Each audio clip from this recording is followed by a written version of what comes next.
Today, we're installing Linux Mint 22.3 using manual disk partitions, and we're doing it with the BTRFS file system. This is a clean, modern setup that focuses on stability, flexibility, and long-term peace of mind. Manual partitioning often sounds scary, but in practice, it's just about making a few clear decisions instead of letting the installer guess for you.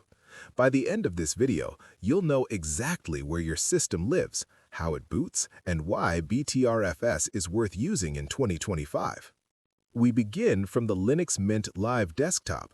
Once the installer opens, choose your language, keyboard layout, and network connection as usual. These steps are straightforward, and there's nothing special to configure yet. The real control starts at the Installation Type screen. When asked how you want to install Linux Mint, select Something Else. This option gives you full access to disk layout and file system choices. Think of it as switching from automatic mode to manual transmission. You're driving now, but the road is still smooth. You'll now see a list of available disks and partitions. Take a moment here. Read what's on the screen.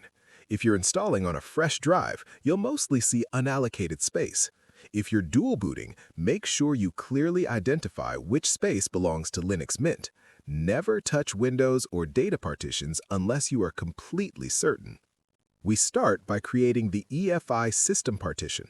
This is required for modern UEFI systems, and most computers already use it. If one already exists, simply reuse it without formatting. If you're creating a new one, allocate around 500 megabytes. Set the file system to FAT32. Set the mount point to /boot/EFI. This partition's job is simple. It helps your system start. Nothing more, nothing less. Next, we create the main Linux Mint partition. This is where BTRFS comes in. Use the remaining space, or most of it if you plan a separate home partition, and set the file system to BTRFS. Set the mount point to a single slash. This root partition will contain your entire operating system.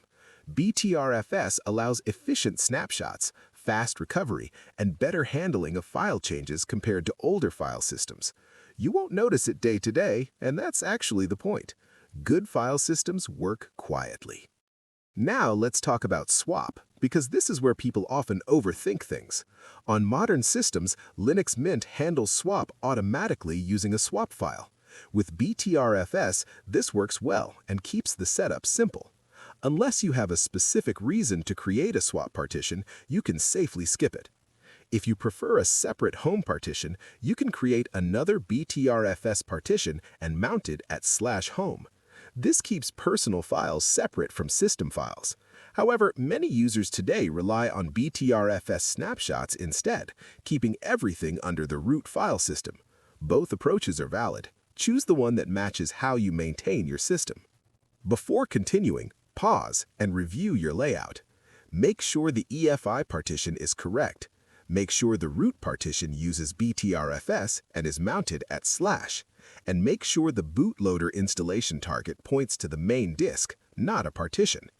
Once everything looks right, proceed with the installation. Linux Mint will now install the system, configure BTRFS, and set up a clean environment from the ground up. This process takes a few minutes. No interaction needed. Just let it finish.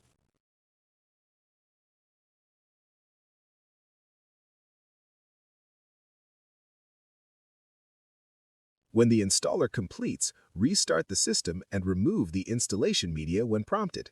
Your system will boot into Linux Mint for the first time. At this point, you are running Linux Mint 22.3 on BTRFS. Your system is already more resilient to crashes and easier to recover if something goes wrong later. If you enable time shift with BTRFS snapshots, system rollbacks become nearly instant. Manual partitioning isn't about being advanced or showing off. It's about understanding your system and setting it up intentionally. You now have a Linux Mint installation that's clean, modern, and designed to last. This is the kind of setup that quietly saves you time, prevents stress, and makes Linux feel dependable. And that's exactly how an operating system should behave.